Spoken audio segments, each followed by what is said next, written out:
What's up, guys? Welcome back to Lighthouse Collective. How you guys doing? Well, how are you guys? Welcome back. We asked them, how are you? Like, as if they can respond, right? And hear us, like they're hearing. If you're responding in your car, cool. Like, we take it. You're doing good. We're doing good too. We're here recording in Steph's house. Little disclaimer, she got two basic preteens that... I know. Please, disclaimer, if you guys hear any screaming, like the house is falling apart, it's just my boys. So yeah, we just wanted to hop on here and start a conversation again.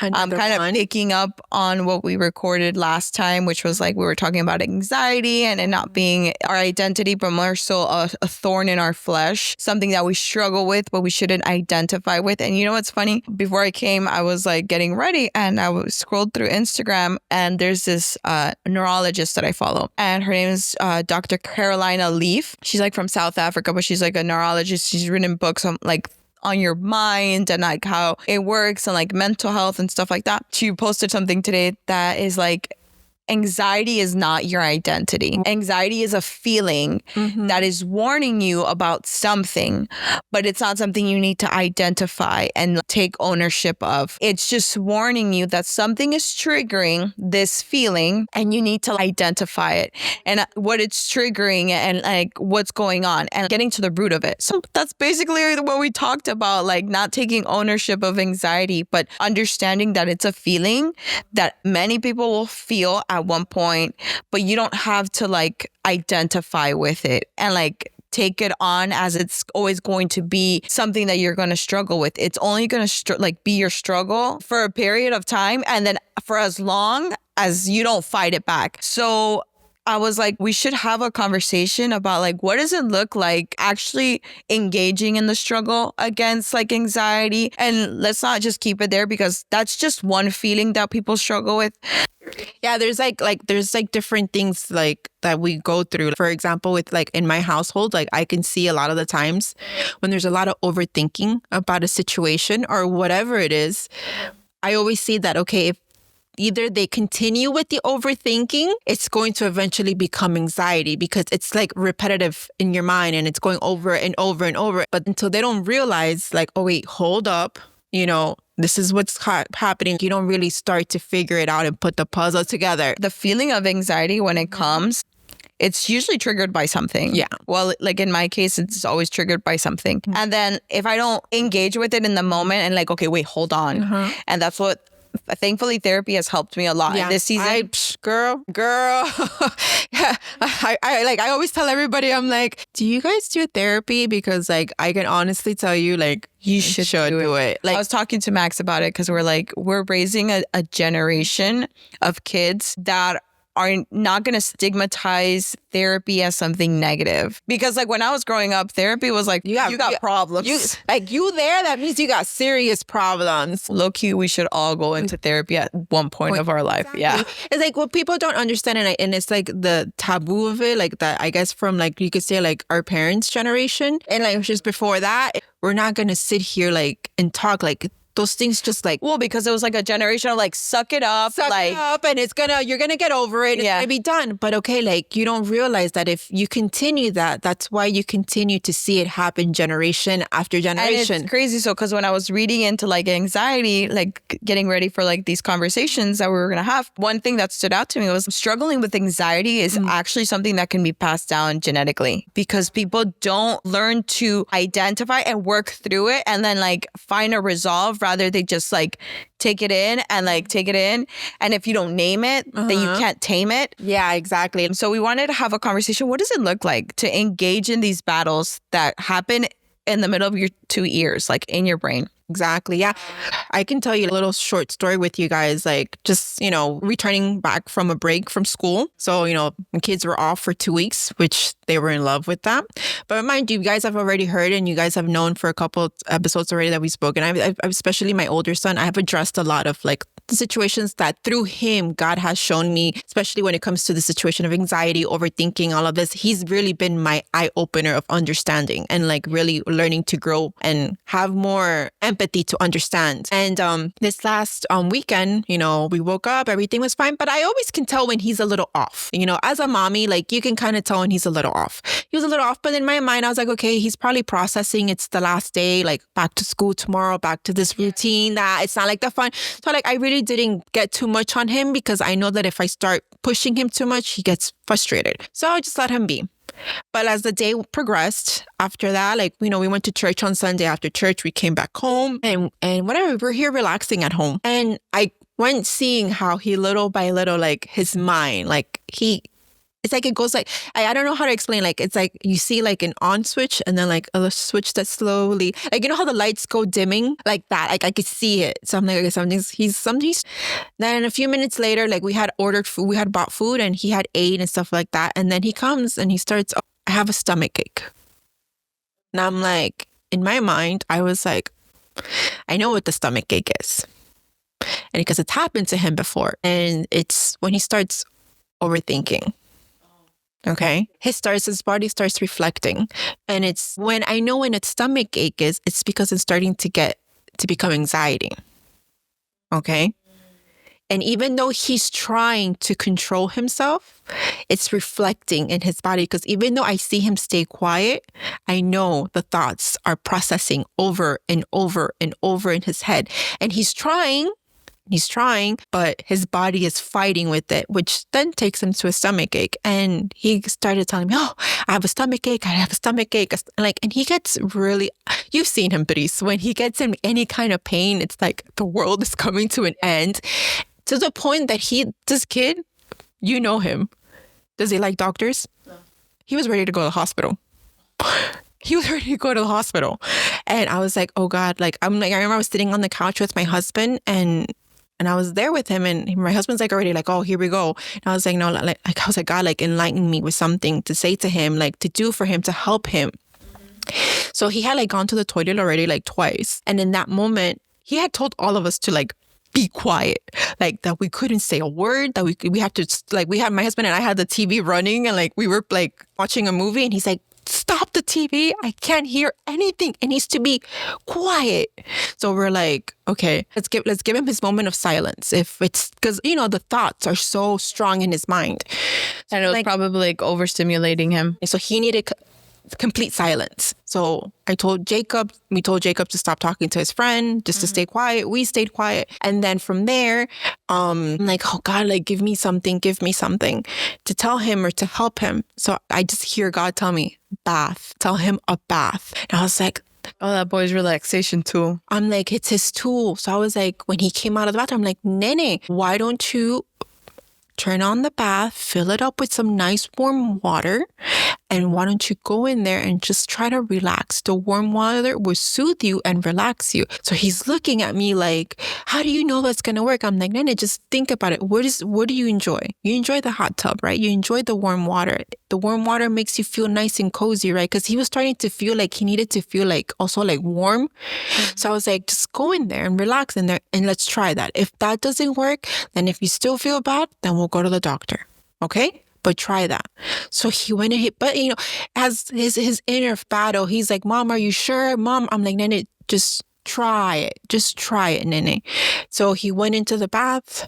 When he went in, I was like, oh God, please, and then whatever, he closed the door, he went in and my husband and I resumed watching a movie. And how is it not even 10 minutes later, he calls me from the bathroom and he's like, Mom. And I'm like, yeah. I'm like, how's it going? How are you feeling?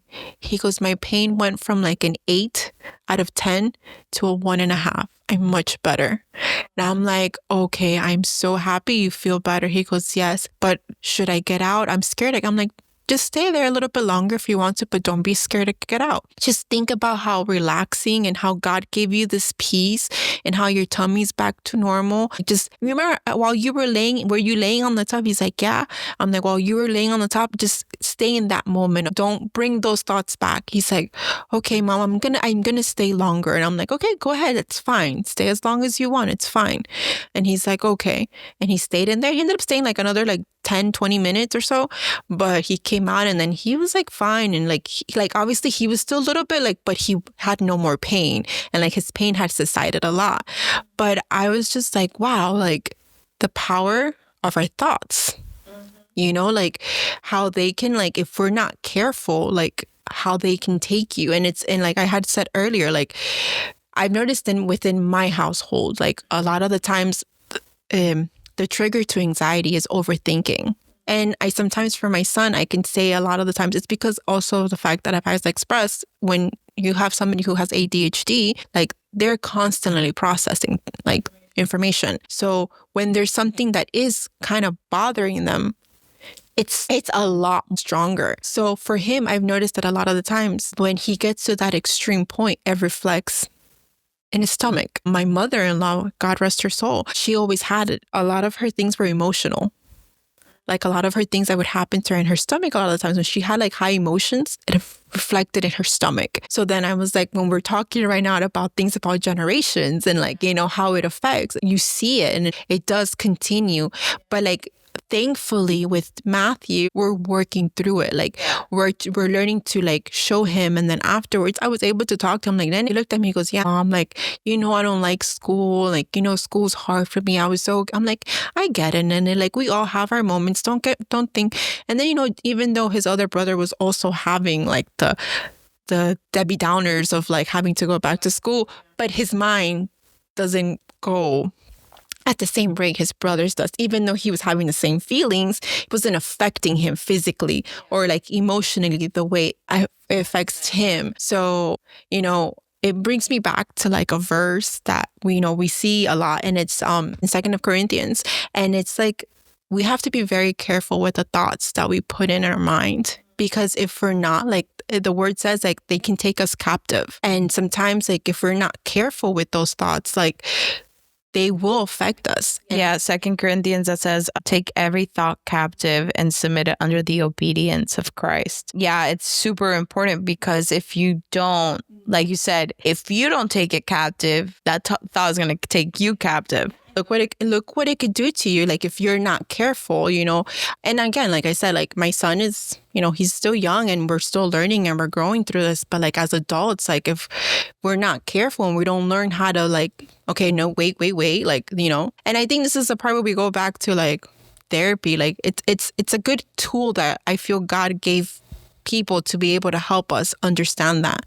So I'm a very, guys, calm down, relax, everything's okay. Like, yeah, your response is typically not emotional, it's more rational. Exactly. And with him, it's been like, okay, I'm learning to spot. I'm learning to see when those triggers are happening in him, and when I'm able to see them, I'm able to help him understand, so he can also see, okay, Mom, I think this is what's happening.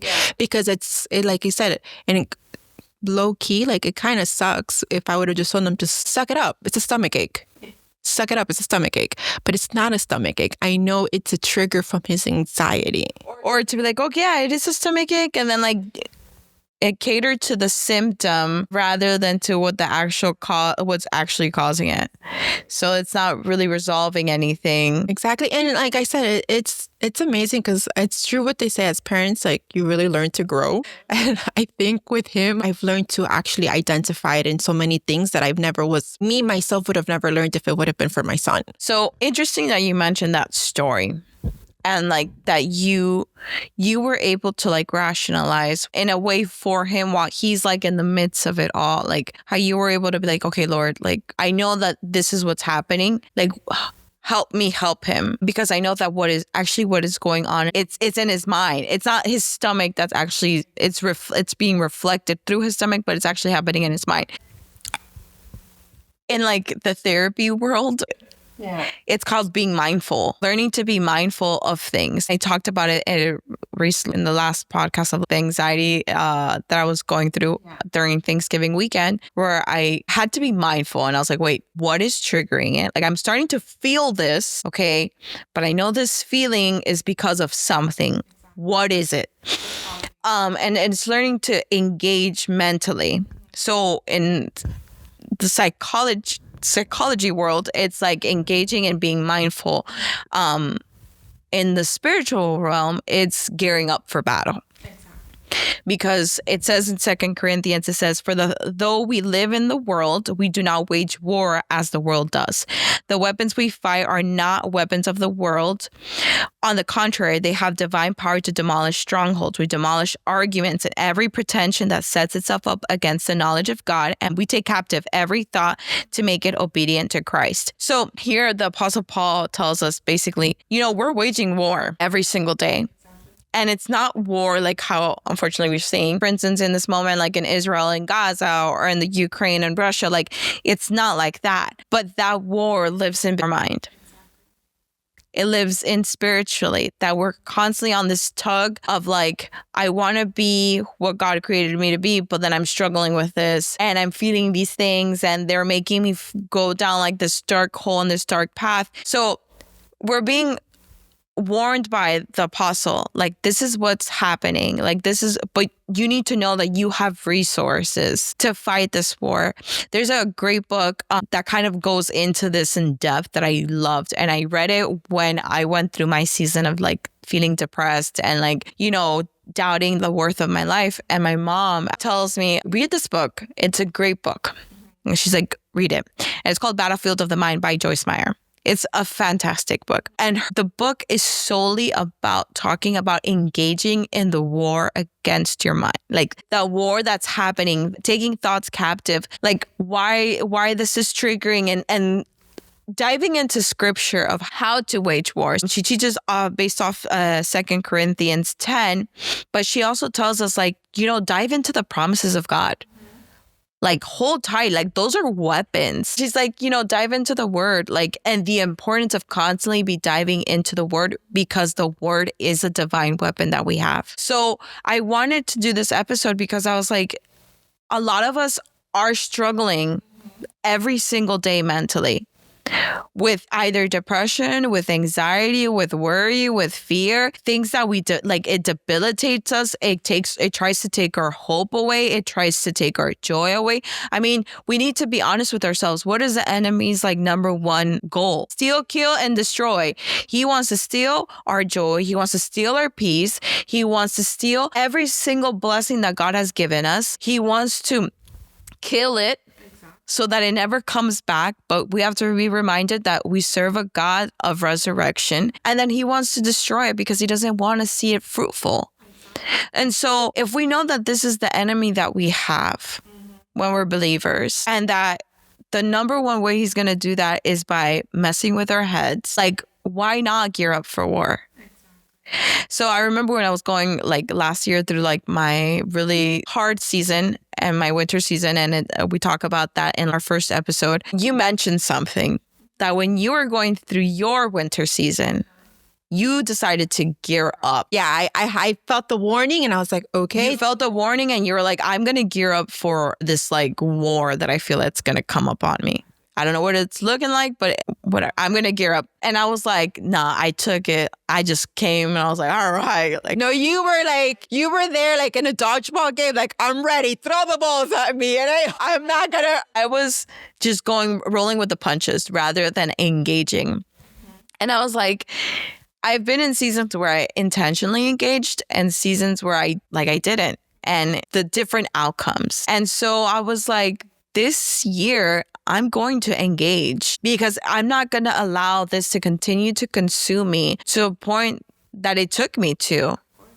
So what does that look like? And Steph, if you want to share the body armor that we have, the God armor that God gives us, and that are the divine weapons that Paul talks about in 2 Corinthians. It says the weapons we fight with are not weapons of the world. On the contrary, they have divine power to demolish strongholds. So we have been given this divine weaponry to fight these battles. And it's amazing because it's like, when we think of weapons, we think of like weapons, but these are weapons that are made for our spiritual world, in the sense of so many powerful things that we don't realize that, like I said, like when you mentioned it earlier, when last year, when I started with the whole battle that I felt like I had to gear up, it was like, okay, God, like I am putting on my armor because this battle, whatever is coming, like, it's like I sense that I need to be ready to put on the shield, to put on the helmet,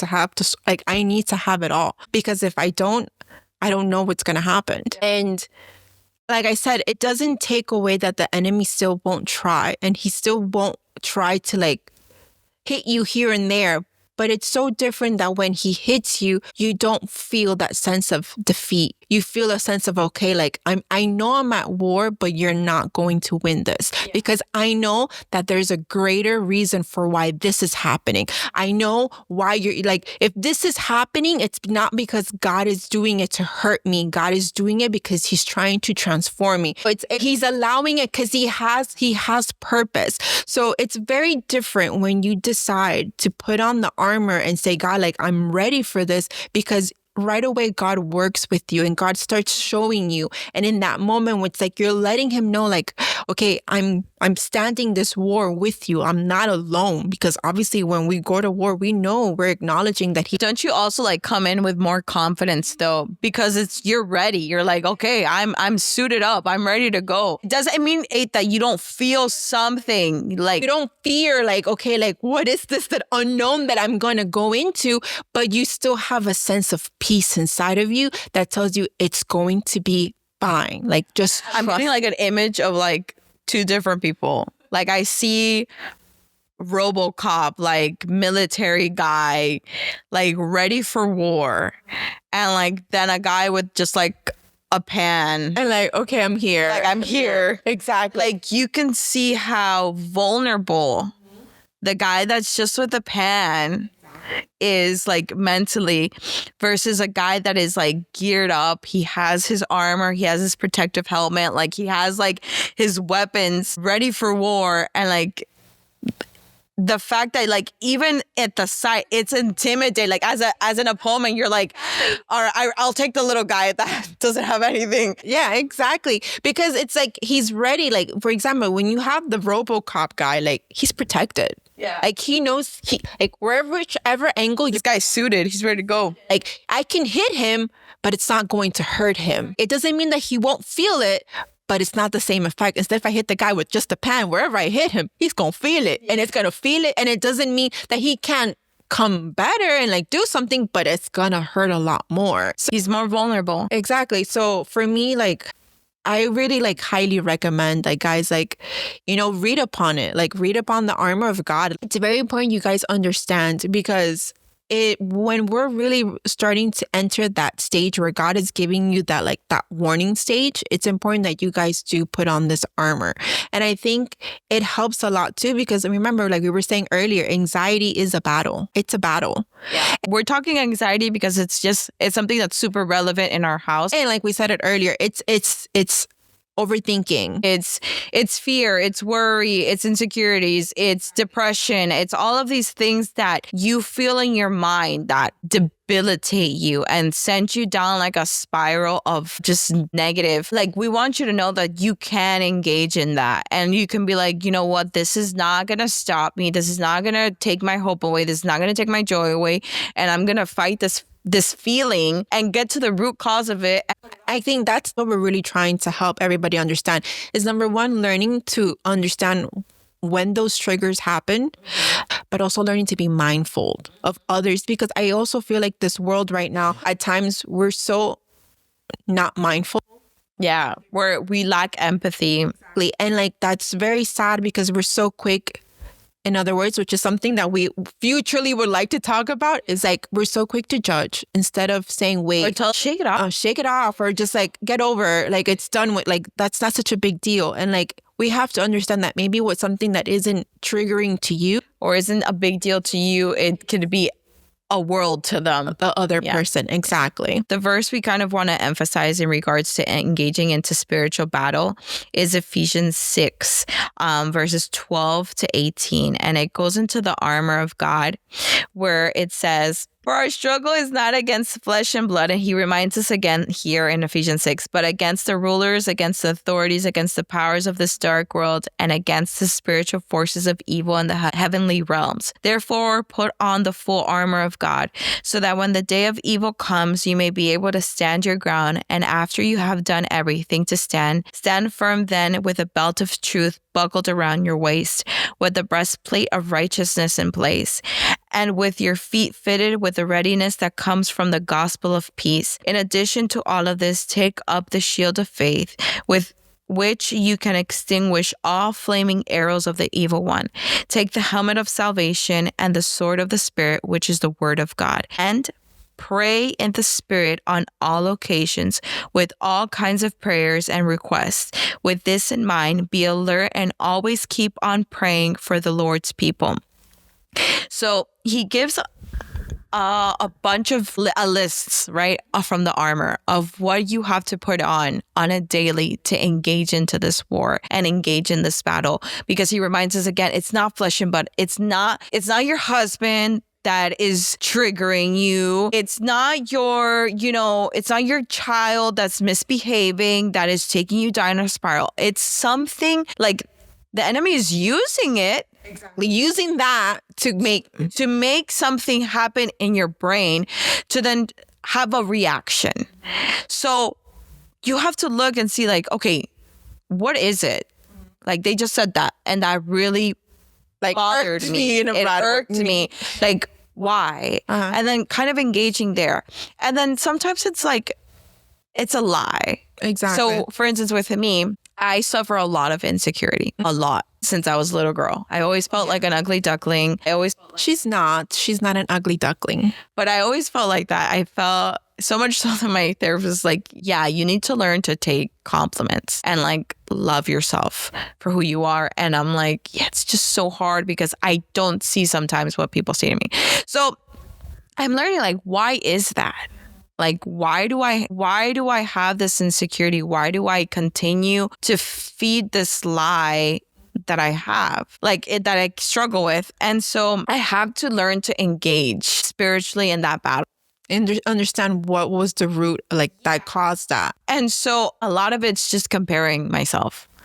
I look at the other person and I diminish my value because of another person. Yeah, now that you say that, it makes me kind of go back to your childhood, because there is like an 8-year difference. So when she was like a preteen, like I was already like almost an adult. So I do remember that you did have that a lot, that you compared like a lot of things, but I do remember a lot that you used to look, I guess because I was the older sister and you always felt like, oh, she's so put together, but you didn't understand. You didn't know I also had insecurities, because even though, yes, I might always been the skinny one, but sometimes being the skinny one makes me like, oh my God, when can I have a little bit of more, like some leg or some more legs or some more meat in somewhere? Because yeah, great, I'm skinny, I don't get fat, but like, I don't also want to be always that stick figure, you got me? But she always probably looked at it like, oh, my sister's always so thin and I have to be careful with what I eat, because if I don't, and it was I feel like at times, and even though like I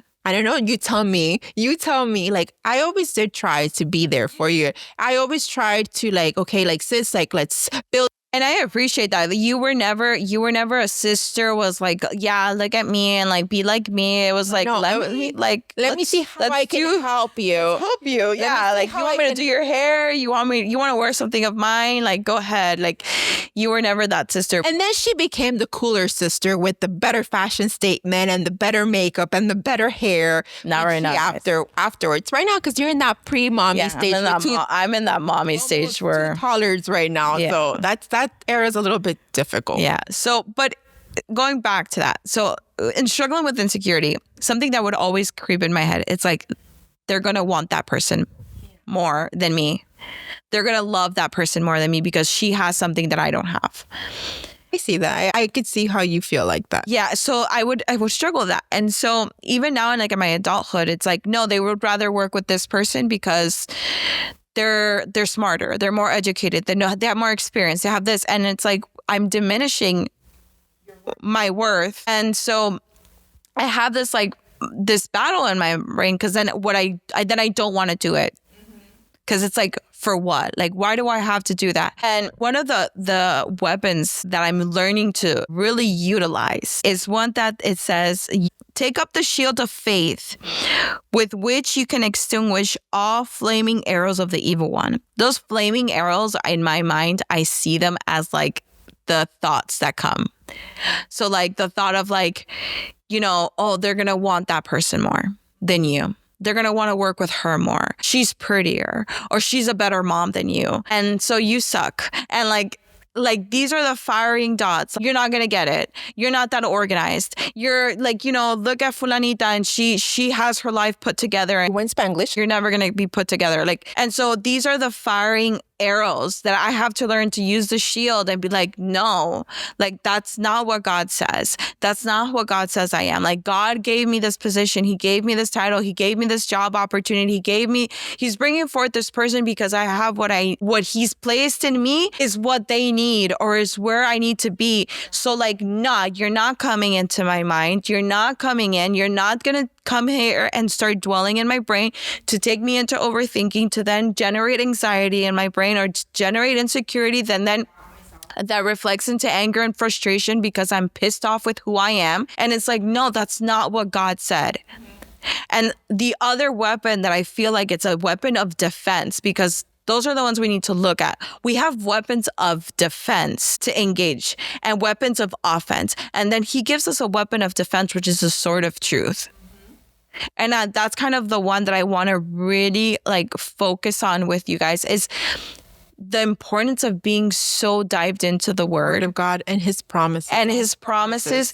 Because that is the weapon of defense that we have. Because when the enemy wants to come and tell you you're worthless, it's like, no, buddy, I'm not worthless. I'm a masterpiece. Exactly. Like he saw worth in me, that he sent his son and died for me. Exactly. Like I'm not worthless. I have value. When it says like, oh, but she's much more prettier. It happened to me the other day. I saw somebody that I love and care for, and I was like, oh my God, she's so well put together. And I'm here looking like a hot mess. I hadn't even showered. And I'm just like, and that thought came into me, like, look at her. She's so well put together, and like, she's so pretty, and like, look at you. You look like crap.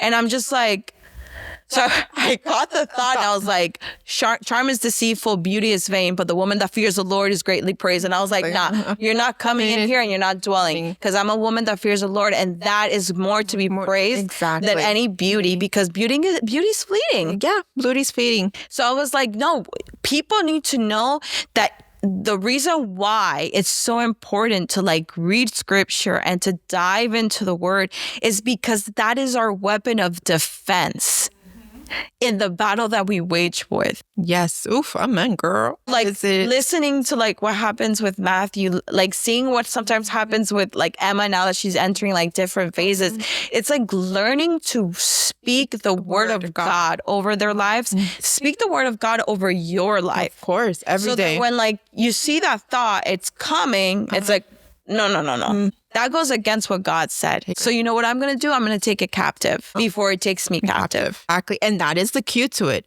That is the cue to it. It's taking our thoughts captive, not allowing them to make us captive of them. Because that's the part where so many of us don't realize that if we allow that opposite angle to happen, it's where we go down the dark hole, because we start believing all those lies that are not true.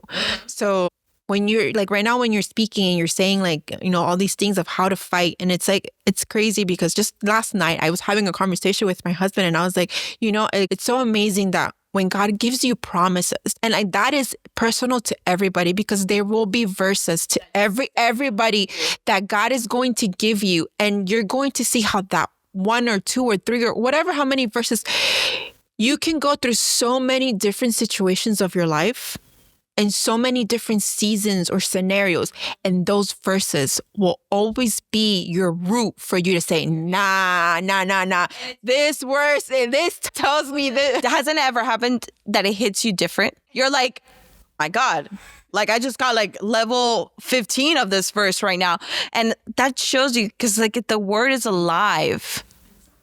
it's like, it's alive, it's breathing. So it people think it's like, oh yeah, it was written so many eons ago, and like, how is it even relevant? It is, though. It is. Like, if you read it and you're like let it take into your heart, you're like, wow. It's actually it's being intentional in what you're doing, and what you're reading, because you can read it, but if you're not truly being intentional and saying, you know what, I'm going to sit here and you're going to tell God, like, I need for you to give me revelation in what I'm going to sit here and read. I guarantee you that if you come with that, God will reveal himself, and he will bless you with the word. He will tell you, like, look, these, because there's a lot of scripture, and I could tell you there's a lot, but there will be those that will stand out to you, and you'll be like, whoa, like that one hit here. And, you know, like many of us do, we highlight it, we copy it, we put it somewhere where we can always go back and read it and remind it and hold ourselves to it. Like, I have in my iPhone, I have like a couple verses that I always go back to, because I'm like, nah, like, I need to go back to this because these are my promises. Because when I read these promises, something, like, I felt God tell me, like, hold it. That's yours. That's yours. That's going to be the sword. Remember, use that, because that's a little sword that you're going to use to stab that thought or that thing that comes into your way. So it's that. You know, it's funny because now you remind me, I'm like, I have this little piece of paper from like 8 years ago now. I wrote down in that season all the promises that I felt the Lord give me. Oh, you're like, you need to hold it. You need to hold it. Never thrown it away. It's folded up. It's on a white piece of paper, and it's written with the red permanent mark. It's not going to go anywhere with that permanent marker. I was like, and I haven't opened it. I should definitely like open it, because now that you're telling me this, and I was like, I should do that. Like, there's promises that I know that are ingrained into me, and that I go to all the time in my mind. But then there's promises that he gave me that I haven't looked into yet. Like, I haven't looked in. Yeah, for now, because of phones, we have them so accessible. Like, I have it saved. Like, if you go to my notes, there's a whole bunch like verses that when I've been reading the Bible and like when I've come across these verses, it's like, okay, wait, like, oof, that one felt like, and it's like you feel him tell you, like, hold on to this one. Yeah. Because, you know, there will be something that will come. And this is what's going to remind you of who I am and what I'm doing for you. So hold it. So it's like a lot of the times I'm like, wait, let me go. And I look through my phone and I'm like, yeah, hold on. This is the verse. And I'll repeat it in my head that day. And I'll keep repeating in my head that day. And sometimes that's all you have to do. And that's all you have to do. And like I said, my thing is, you know, I had to repeat that charm is deceitful, beauty is vain, but the woman that fears the Lord will be greatly praised. I had to repeat. I'm not kidding. Every single day after I saw that person. And I was like, no, I cannot. One, because like a lot of the times, like when I wouldn't engage into it and just allow the feeling to come in, I would harbor resentment against that person. Of course, because that's what it wants. Because it triggered me. And so it would harbor resentment. It would harbor then insecurity in me. And then so I would look at myself in the mirror and I'm like, ugh. And I was like, no, this is not going to take root. It's not going to make a dwelling. It's not going to create a stronghold. And I had to continually repeat it in my mind. Charm is deceitful, beauty is vain, but the woman that fears the Lord is greatly praised. Like, refocus, Priscilla. That's not what you're here for. That's not what you're here for. You're here to be with me. You're here to like be in relationship with me. That should be your focus. Your focus shouldn't be in somebody else's beauty. It shouldn't be in your own beauty. Just focus on what I'm doing in you. Focus on that and everything else. And then I did that. And I noticed, I was like, you know what? I'm going to just be intentional and like fix myself up and do my hair. And it's funny because then all week, my daughter would be like, Mami, you look so pretty. Ay, tan bella. She would say it in Spanish, te ves tan bonita. Oh, where are you going? You look so pretty. And I'm like, thank you, Mommy. But it was like, I refocused my mind and still God was like, I'm going to let you know that you're beautiful in your way. Exactly. Or like my husband's like, wow, you look gorgeous. You look stunning. And I'm like, thanks. Thanks. Even though I may not see, you don't feel it, and you're like, oh, I don't see what they're seeing. I don't see it, but thank you. But God gets like, you're beautiful. I'm putting the ones that matter the most to you to let you know you are beautiful. And I think that's very important. Wow, like that's very important that people do understand that God, once again, like, reaffirm yourself, like, look for, if you're going to sit down and read the Bible, like, be intentional with what you're going to do and sitting there, because I guarantee you from experience that if you sit there with your heart open to say, God, reveal, God will reveal to you. Yeah. And so to close this out, the reason that we wanted to do this again is because you're not alone in like the battles that you face mentally. But to know that God has given you divine weapons and an armor to place on yourself every single day in order to engage in that mental battle that you're having. And that it doesn't have to be who you are. It doesn't have to be something that you live with every single day and for the rest of your life and for generations to come. It can stop here and you can defeat the battle now. And so Dr. Darius Davis is a pastor too, but he said it in a way that I was like, yes, like that was so good. He goes, you have to throw it away when, like, he talked about like when thoughts of anxiety, when thoughts of worry, when thoughts of fear, when all of these negative thoughts kind of come into your mind, he goes, you got to throw it away when it's a brick rather than trying to knock it down when it's a wall. I was like, yes, you are, if we don't engage in this battle, those bricks, those arrows, they start creating a home in your mind. And then they're walls, and then they're castles. And to knock that down is going to be much harder than taking that arrow and breaking it with your shield, than taking that brick and tossing it back because it's not taking ownership in your house. So that is the importance of learning to right now, wherever you are in your battle, you're not too far gone. If it is a stronghold, God will give you the power to fight that right now and knock down like the walls of Jericho and break it and let there not be any more trace of it. He can do that now, but you have to start engaging now. You have to be intentional in engaging in the battle against your mind. And I encourage you, read that book of Joyce Meyer, Battlefield of the Mind. Pastor Craig Rochelle has another one called Winning the War in Your Mind. Levi Lusko. These are just like books that I have personally read for the battle that I face in my mind. Levi Lusko, there's a book he calls I Declare War. There's also from Caroline Leaf, there's extensive, like if you want to go more to like the science and how your brain scientifically responds to anxiety and how it responds. And she's also faith driven. So she interlaces like faith and your chemical like side of imbalances of your brain and your natural brain reactions to things. So she'll intertwine that. So if you're like more based on like, I need scientific fact that this is what's happening, like check out her books. I think there's a book that she calls switch on your brain or switch off your brain or something like that. Like there are resources, multiple resources, but most importantly, dive into the word and ask God to reveal himself to you and to give you those weapons so that you can engage into war. Exactly. When that battle comes, you have already your sword to defend yourself. And that's the important part here